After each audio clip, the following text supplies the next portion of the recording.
પહેલા હુમલાની જવાબદારી હવે ટીઆરએફ ફરી ગયું. નમસ્કાર, સ્વાગત છે આપનું આરબી ન્યૂઝના ટોપ 10 સમાચારમાં. હું અશ્વિન રાઠોડ. પહેલગામ હુમલામાં અમારો હાથ નથી.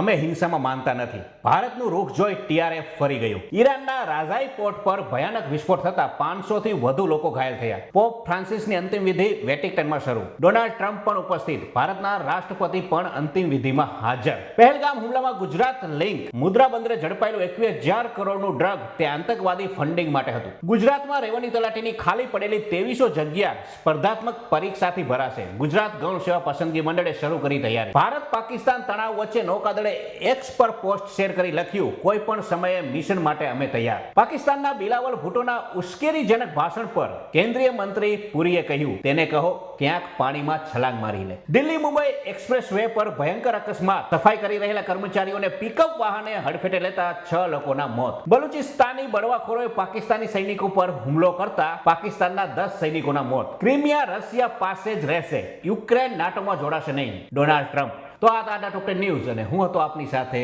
અશ્વિન રાઠોડ. જય હિન્દ, જય ભારત.